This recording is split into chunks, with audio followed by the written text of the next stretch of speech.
ಕಾರಲ್ಲಿ ಹೋಗ್ತಿರ್ಬೇಕಾದ್ರೆ ಅಲ್ಲೇ ಒಂದು ಗೌರ್ಮೆಂಟ್ ಬಸ್ ನಿಲ್ಲಿಸ್ತಾರೆ, ಪ್ರೀತಿ ಕೊಡ್ತಾರೆ, ಎಲ್ಲೋ ಹೋಗ್ತಿರ್ಬೇಕಾದ್ರೆ ಮಂಜಣ್ಣ ಅಂತಾರೆ. ಅಂದ್ರೆ ಅಷ್ಟು ಕೊಟ್ಟಿದೆ ಬಿಗ್ ಬಾಸ್. ಈ ಮನೆ ಮಂಜಣ್ಣನಿಗೆ ಆಕ್ಚುಲಿ ಬಿಗ್ ಬಾಸ್ ಇಂದ ಹೊರಗಡೆ ಬಂದಾದ್ಮೇಲೆ ತುಂಬಾ ಅಂದ್ರೆ ತುಂಬಾ ಜನ ಆಯ್ ಮಂಜಣ್ಣ ಅಂತಿದ್ರಂತೆ, ಪ್ರೀತಿ ಕೊಡ್ತಿದ್ರಂತೆ. ಮಂಜಣ್ಣ ಅದು 11ನೇ ಸೀಸನ್ ಅಲ್ಲಿ, ಯಾಕೆಂದ್ರೆ ಒಂದು ಸ್ವಲ್ಪ ಚೆನ್ನಾಗಾದ್ರೂ ಆಟವನ್ನ ಆಡಿದ್ದೆ. ಆದ್ರೆ 12ನೇ ಸೀಸನ್ ಅಲ್ಲಿ ನೀನು ಹೊರಗಡೆಗೆ ಬಾ. ಇವಾಗ ಹೊರಗಡೆಗೆ ಬಂದರೆ ಯಾರು ಪ್ರೀತಿಯಿಂದ ನಿನಗೆ ಚಪ್ಪಾಳೆಯನ್ನು ಬಡ್ದಿದ್ರೋ ಅವರೇನೆ ನಿನಗೆ ವಿರೋಧಿಗಳಾಗಿ ನಿಲ್ತಾರೆ. ಯಾಕೆ ಅಂದರೆ ಒಬ್ಬ ಕಲಾವಿದನನ್ನು, ನಿನ್ನ ರೀತಿಯ ಒಬ್ಬ ಕಲಾವಿದನನ್ನು ಆ ಮಟ್ಟಿಗೆ ನಿಂದನೆ ಮಾಡಿದ್ಯಾ ಮಂಜಣ್ಣ, ಅದನ್ನು ಯಾರಾದರೂ ಮರೀತಾರ?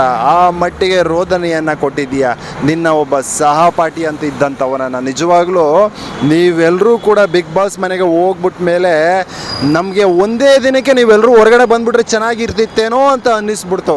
ಯಾಕಾದರೂ ಇವರು ಬಿಗ್ ಬಾಸ್ ಮನೇಲಿ ಇದ್ದಾರೇನೋ ಅಂತ ಅನ್ನಿಸ್ಬಿಡ್ತು ನಮಗೆ. ಇನ್ನು ಚೈತ್ರಾ ಕುಂದಾಪುರ ಅವರು ಹೇಳ್ತಾರೆ, ನನಗೆ ಬಿಗ್ ಬಾಸ್ ಮನೆ ಮರು ಜೀವನವನ್ನೇ ಕೊಟ್ಬಿಡ್ತು ಅಂತ. ಸತ್ಯ ತಾಯಿ, ನಿನಗೆ ಆ್ಯಕ್ಚುಲಿ 11ನೇ ಸೀಸನಲ್ಲಿ ನಿನಗೆ ಹೊರಗಡೆ 5 ಕೋಟಿಗೆ ಬೇಡಿಕೆ ಇಟ್ಟು ನೀನು ಅದೆಲ್ಲ ಒಂದು ಸ್ವಲ್ಪ ಕಾಂಟ್ರವರ್ಸಿ ಆಗಿತ್ತು. 5 ಕೋಟಿ ಇದು, ಅದಾದ ನಂತರ ಒಳಗಡೆಗೆ ಬರ್ತೀಯ.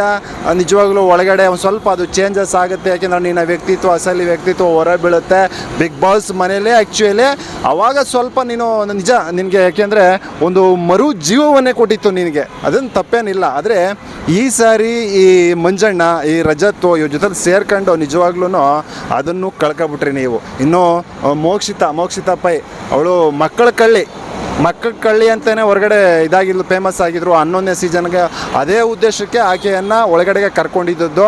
ನಿಜವಾಗ್ಲೂ ನೀನು ಈ ಸಾರಿ ಏನಂದ್ರೆ ಏನೋ ಆಟ ಆಡಿಲ್ಲ ಸತ್ಯ, ಆದರೆ ಇವ್ರಿಗೆ ಸಪೋರ್ಟ್ ಮಾಡ್ಕೊಂಡು ನೀನು ಹೇಳ್ತಾ ಇದ್ದೆ ನೋಡಿ, ಈ ಸಾರಿ ಒಬ್ಬರನ್ನು ಆಚೆ ಕರ್ಕೊಂಡು ಹೋಗ್ತೀವಿ ಹಾಗೆ ಹೀಗೆ ಅಂದಾಗ ಆ್ಯಕ್ಚುಲಿ ನಮಗೆಲ್ಲರೂ ಕೂಡ ಎಲ್ಲೋ ಗಿಲ್ಲಿಯನ್ನು ಕರ್ಕೊಂಡು ಹೋಗ್ಬಿಡ್ತೀರೇನೋ ಅನ್ನುವಂಥ ಒಂದು ಕೆಟ್ಟ ಮನೋಭಾವ ನಮ್ಮಗಳಿಗೆ ಬಂದ್ಬಿಡ್ತು. ಆಮೇಲೆ ಅದು ಇನ್ನೂ ಕ್ಲಾರಿಟಿನೂ ಕೂಡ ಇಲ್ಲ, ಯಾಕೆಂತಂದರೆ ನೀವುಗಳು ಸುಮ್ಮನೆ ಹೇಳಿದ್ರು ಅದನ್ನು, ಅಥವಾ ನಿಜವಾಗ್ಲೂ ಒಬ್ಬರನ್ನು ಆಚೆ ಕರ್ಕೊಂಡು ಹೋಗ್ತಿರೋ ಅದು ಆ್ಯಕ್ಚುಲಿ ಇವತ್ತಿನ ಎಪಿಸೋಡಲ್ಲಿ ಗೊತ್ತಾಗ್ಬೋದು, ಅಥವಾ ನಾಳೆ ಎಪಿಸೋಡಲ್ಲಿ ಗೊತ್ತಾಗ್ಬೋದು. ಇನ್ನು ಇವರೇನು ಅಧ್ವಾನಗಳನ್ನು ಮಾಡಿದ್ರು ಮನೇಲಿ, ಏನು ಗಿಲ್ಲಿಗೆ ಕಾಟ ಕೊಟ್ಟರು ಅಥವಾ ಮನೇಲಿ ಇರ್ತಕ್ಕಂಥ ಪ್ರತಿಯೊಬ್ಬರು ಕಾಟಗಳನ್ನು ಕೊಟ್ಟರು, ಅದಕ್ಕೆ ಇವತ್ತು ಆ್ಯಕ್ಚುಲಿ ಶನಿವಾರ ಬಂದ್ಬಿಟ್ಟು ಇನ್ನು ಕಿಚ್ಚ ಸುದೀಪ್ ಅವರು ಒಂದು ಕಡೆ ಕ್ಲಾಸನ್ನು ತೆಗೆದುಕೊಳ್ತಾರೆ. ಅವರು ಕ್ಲಾಸನ್ನು ತೆಗೆದುಕೊಂಡು ಗಿಲ್ಲಿಗೆ ಇನ್ನು ಯಾವ ಮಟ್ಟಿಗೆ ಉರಿಸ್ತಾರೋ ಏನೋ ನಮಗಂತೂ ಗೊತ್ತಿಲ್ಲ ಸ್ವಾಮಿ. ಯಾಕೆಂತಂದರೆ ಇವಾಗಲೇ ಮಂಜಣ್ಣ ಒಂದು ಕಡೆ, ರಜತ್ ಒಂದು ಕಡೆ ಸಿಕ್ಕಾಬಿಟ್ಟೆ ಹಿಂಸೆ ಕೊಟ್ಬಿಟ್ಟಿದ್ದಾರೆ, ನರಕ ಯಾತನೆ ರೀತಿ ಮಾಡಾಕ್ಬಿಟ್ಟಿದ್ದಾರೆ ಗಿಲ್ಲಿಯನ್ನು. ನಿಜವಾಗ್ಲೂ ಈಗ ಇನ್ನೊಂದು ಕಡೆ ಕಿಚ್ಚ ಸುದೀಪ್ ಅವರು ಕ್ಲಾಸ್ ತೆಗೆದುಕೊಂಡು ನೀನು ಹಂಗೆ ಮಾಡಿದೆ ಹಿಂಗೆ ಮಾಡಿದೆ ಬಂದಂಥ ಗೆಸ್ಟ್ಗಳಿಗೆ ಅಂದ್ಕೊಂಡು ಅದು ಇದು ಮತ್ತೆ ಇನ್ನೂ ಹೇಳಿ ಇನ್ನೂ ಕಿಚ್ಚ ಸುದೀಪ್ ಅವರು ಕೂಡ ಕುಗ್ಗಿಸ್ಬಿಟ್ರೆ ನಿಜವಾಗ್ಲೂ ಗಿಲ್ಲಿಗೆ ಒಂಥರ ಇದು ಸಹಿಸ್ಕೊಳಕ್ಕಾಗಲ್ಲ. ನಿಜವಾಗ್ಲೂ ನೀವು ನೋಡಿರ್ಬೋದು, ಇವಾಗ ಮಂಜಣ್ಣ ಅವನು ಕಾಟ ಕೊಟ್ಟ ಅಲ್ವಾ, ಅವನು ಕಾಟ ಕೊಟ್ಟಿದ್ದಕ್ಕೇನೆ ನಿಜವಾಗ್ಲೂ ಬೇರೆಯವ್ರು ಯಾರ್ಯಾರು ಏನಾದರೂ ಆಗಿದ್ದರೆ ಅಲ್ಲಿ ಅವನಿಗೆ ಹೊಡೆದ್ಬಿಟ್ಟು ಬಿಗ್ ಬಾಸ್ ಮನೆಯಿಂದ ಹೊರಗಡೆ ಬಂದ್ಬಿಡೋರು. ಆದರೆ ಆ ಮಟ್ಟಿಗಿನ ಕಾಟ ಕೊಟ್ಟರು ಕೂಡ ಗಿಲ್ಲಿ ಒಂದು ತಮಾಷೆಯಾಗಿ ತೆಗೆದುಕೊಂಡು ಅವನು ಹೇಳ್ತಾನೆ, ಗಿಲ್ಲಿ ನನಗೆ ಸಿಕ್ಕಾಬಿಟ್ಟೆ ಬೆಂಕಿಲಿ ಹಾಕಿ ಸಿಕ್ಕಾಬಿಟ್ಟೆ ಬೇಯಿಸಿದ್ರಿ, ಆದರೆ ಇವಾಗ ಕಬ್ಬಣ ಚೆನ್ನಾಗಿ ಬೆಂದು ಒಂದು ಇದಾಗಿದೆ, ಒಳ್ಳೆ ಕತ್ತಿ ಆಗಿದೆ, ನೆಕ್ಸ್ಟ್ ನಾನೇನು ಮಾಡ್ತೀನಿ ಅಂತಂದರೆ ಎಲ್ರಿಗೂ ಸಪ್ಲೈ ಮಾಡ್ತೀನಿ ಅಂತ ಅಲ್ಲೂ ಕೂಡ ಕಾಮಿಡಿ ಮುಖಾಂತರ ತನ್ನ ಕೋಪವನ್ನು, ತನ್ನ ಒಳಗಡೆ ಇರ್ತಕ್ಕಂಥ ಉರಿಯನ್ನು ಆ ರೀತಿ ತೀರಿಸ್ಕೊಳ್ತಾನೆ. ನಿಜವಾಗ್ಲೂ ಬೇರೆಯವರಾಗಿದ್ದರೆ, ಏಯ್ ನೀನು ನನಗೆ ಈ ರೀತಿ ಕಾಟ ಕೊಟ್ಟಲ್ವೇ, ನೀನು ಯಾವ ರೀತಿ ಕಾಟ ಕೊಡ್ತೀನಿ ನೋಡು ಅಂದ್ಬಿಟ್ಟು ಅಲ್ಲೇ ಹೊಡೆದ್ಬಿಟ್ಟು ಬಿಗ್ ಬಾಸ್ ಮನೇಲಿ ಆ್ಯಕ್ಚುಲಿ ಹೊರಗಡೆ ಹೋಗ್ಬಿಡ್ತಾಯಿದ್ರು. ಆಯಿತಾ, ಪಾಪ ಗಿಲ್ಲಿ ಆ ರೀತಿ ಮಾಡಿಲ್ಲ. ನಿಜವಾಗ್ಲೂ ಅದು ಅವನ ದೊಡ್ಡ ಗುಣ. ನೀವೇನು ಕಾಟ ಕೊಟ್ಟರು ಅದೆಲ್ಲವೂ ಕೂಡ ಅವನಿಗೆ ಪ್ಲಸ್ ಪಾಯಿಂಟ್ ಆಗ್ತಾಯಿದೆ. ಜನಗಳು ಮುಂದಿನ ದಿನಗಳಲ್ಲಿ ಅದನ್ನು ನೋಡಿನೇ ಓಟ್ ಹಾಕ್ತಾರೆ. ಯಾಕೆ ಅಂತಂದರೆ ಎಂಥ ಕಾಟ ಕೊಟ್ಟರು ಕೂಡ ಗೆಲ್ಲೋಕ್ಕೋಸ್ಕರ ಅಥವಾ ತನ್ನ ಒಳ್ಳೆತನದಲ್ಲಿ ಹಾಗೆ ಉಳ್ಕೊಬಿಟ್ನಲ್ಲ ಮನೇಲಿ, ಅವ್ರಿಗೇನು ಕಾಟ ಕೊಡ್ದಾನೆ ಅಂತ ಆ್ಯಕ್ಚುಲಿ ಆ ಒಂದು ಏನಂತಾರೆ ಕನಿಕರದಿಂದಲೇ ಜನ ಆತನಿಗೆ ಇನ್ನೂ ಜಾಸ್ತಿ ಓಟನ್ನು ಹಾಕ್ತಾರೆ.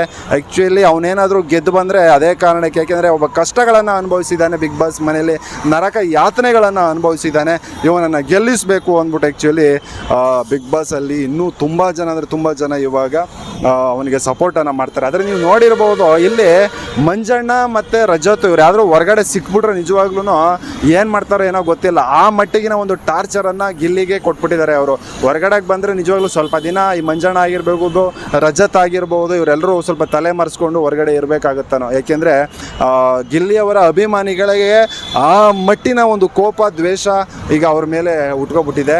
ನಿಜವಾಗ್ಲೂ ಅದನ್ನು ಸ್ವಲ್ಪ ತಣಿಸುವಂಥ ಕೆಲಸವನ್ನು ಕೂಡ ಬಿಗ್ ಬಾಸು ಇವತ್ತು ಇರ್ತಾರೆ. ಆ್ಯಕ್ಚುಲಿ ಅವರು ಇವತ್ತು ಇದ್ದಾಗ ಆ ಒಂದು ಕೆಲಸವನ್ನು ಮಾಡಬೇಕಾಗತ್ತೆ, ಅಥವಾ ನಾಳೆ ಇದ್ದಾಗಲೂ ಕೂಡ ಆ ಒಂದು ಕೆಲಸವನ್ನು ಮಾಡಬೇಕಾಗತ್ತೆ. ಅಂದರೆ ನಾವು ಇನ್ನೊಂದು ಅವಕಾಶವನ್ನು ಕೊಟ್ಟಿದ್ರು. ನೀವು ನೋಡ್ಬೋದು, ನಿನ್ನೆ ಆ್ಯಕ್ಚುಲಿ ಕ್ಯಾಪ್ಟನ್ ಆಗೋಕ್ಕೆ ಏನು 5 ಜನ ಅತಿಥಿಗಳಿಗೆ ಬಂದಿದ್ರು, ಅವರು 5 ಜನಗಳಿಗೆ ಸಪೋರ್ಟ್ ಮಾಡಬೇಕು ಅಂದ್ಬಿಟ್ಟು ಆಟವನ್ನು ಆಡಿಸಿದ್ರು.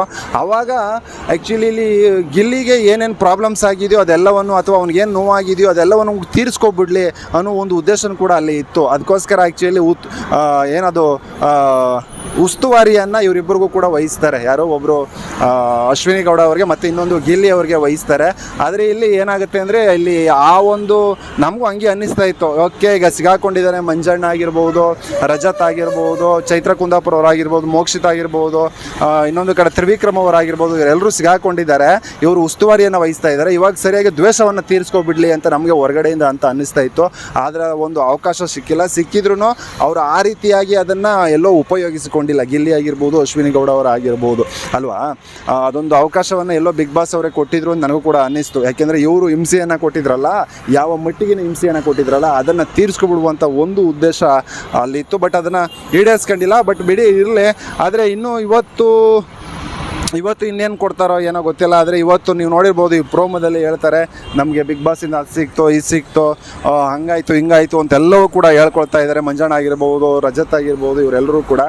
ಆದರೆ ಇನ್ನೂ ಮೋಸ್ಟ್ಲಿ ನಮ್ಗೆ ಅನ್ನಿಸ್ತಾ ಇದೆ ಇದೆಲ್ಲ ಹೇಳ್ಕೊಂಡ್ಮೇಲೆ ಬಿಗ್ ಬಾಸಿಂದ ಹೊರಗಡೆ ಕಳಿಸ್ಬಿಡ್ತಾರೋ ಅಂತ ನಮ್ಗೆ ಅನ್ನಿಸ್ತಾ ಇದೆ. ಆದರೆ ಮಂಜಣ್ಣ ನೀವು ನೋಡಿದ್ರಿ, ಮಂಜಣ್ಣ ಹೇಳ್ತಾ ಇದ್ದ ರಾತ್ರಿನೇ, ಕ್ಯಾಪ್ಟನ್ಸಿ ಏನಿದೆ ಆ ಒಂದು ಇದು ಮುಗಿದ ಮೇಲೆ ನಾವು ನಿಮ್ಗಳಿಗೆ ಕಾಯಿನ್ಗಳಿಗೂ ಕೊಡೋದು ಮುಗ್ದಂಗೆ, ಆದರೆ ಈ ಆಟ ನಾವು ಮುಗ್ದಿಲ್ಲ, ನಾವು ಅತಿಥಿಗಳಾಗಿ ಒಳಗಡೆ ಬಂದಿರೋದು ಇನ್ನೂ ಮುಗ್ದಿಲ್ಲ ಅಂತ ಏನೋ ಹೇಳ್ತಾ ಇದ್ದ, ಇನ್ನೂ ಇದೆ ಆಟ ಅಂತ. ಆದರೆ ನೀವು ನೋಡಿರ್ಬೋದು, ರಾತ್ರಿ ಕಾವ್ಯ ಹೇಳ್ತಾ ಇದ್ಲು, ಇನ್ನೇನು ನೀವು ಕ್ಯಾಪ್ಟನ್ಸಿ ಆಗೋಕ್ಕೆ ಕಾಯಿನ್ಸ್ಗಳನ್ನು ಕೊಟ್ಟಾಗೋಯ್ತು, ಇನ್ನೇನು ನಿಮ್ಗೆ ನಡೆಯಲ್ಲ ಇನ್ನು ಹಾಗೆ ಹೀಗೆ ಅಂತ ಹೇಳ್ತಾ ಇದ್ರು. ಆದರೆ ಅದಾದಮೇಲೆ ನಮಗೂ ಹಂಗೆ ಅನ್ನಿಸ್ತು, ಓಕೆ ಏನು ಹೊರಗಡೆ ಕಳಿಸ್ಬಿಡ್ತಾರೋ ಅಂತ ಅಂದ್ಕೊಳ್ತಾ ಇದ್ವಿ. ಆವಾಗಲೇ ತಕ್ಷಣಕ್ಕೆ ಆ್ಯಕ್ಚುಲಿ ಏನು ಮಾಡ್ತಾರೆ, ಈಗೇನು ಕ್ಯಾಪ್ಟನ್ಸಿಗೆ 5 ಜನ ಆಟವನ್ನು ಆಡಬೇಕು, ಆ 5 ಜನರಲ್ಲಿ ಒಬ್ಬೊಬ್ಬರನ್ನು ತಗೋಬೇಕು ಅತಿಥಿಗಳನ್ನ ಅಂತ ಅಂದಾಗ, ಇಲ್ಲಿ ಇನ್ನೂ ಏನೋ ಇದೆಯಪ್ಪ ಅಂತ ನಮಗೆ ಅನಿಸಿದ್ದೆ ಆವಾಗ. ಎಸ್, ಇಲ್ಲಿ ಒಟ್ಟಿನಲ್ಲಿ ಗಿಲ್ಲಿಗೆ ಇವರು 5 ಜನ ಬಂದಿದ್ದು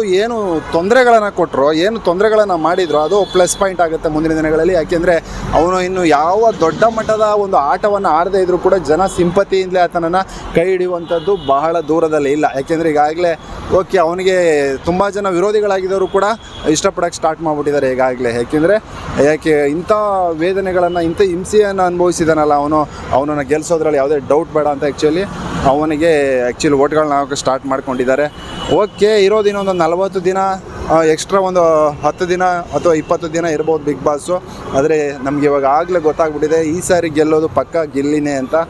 ಆದರೆ ಇಲ್ಲಿ ಬಿಗ್ ಬಾಸ್ನವರು ಕೂಡ ನೋಡಿ, ಆಮೇಲೆ ಇವ್ರನ್ನೆಲ್ಲ ಚೆನ್ನಾಗಿ ಆಟ ಆಡ್ತಿದ್ದಂಥ ಗಿಲ್ಲಿನಾಗಿರ್ಬೋದು, ಇವರೆಲ್ರಿಗೂ ಕೂಡ ಎಲ್ಲೋ ಇದೆಲ್ಲ ಒಂದು ಆಟವನ್ನು ಒಂಥರ ಡಿಸ್ಟರ್ಬ್ ಮಾಡೋಕ್ಕೆ ಇದೇ ಮೊದಲ ಬಾರಿಗೆ ಹೊರಗಡೆಯಿಂದ ಈ ರೀತಿ ಇವ್ರನ್ನೆಲ್ಲ ಕರೆಸಿ ಒಂದು ಒಳಗಡೆ ಆಟ ಆಡ್ತಿದ್ದವ್ರನ್ನ ಡಿಸ್ಟರ್ಬ್ ಮಾಡಿರ್ತಕ್ಕಂಥದ್ದು ಬಿಗ್ ಬಾಸು.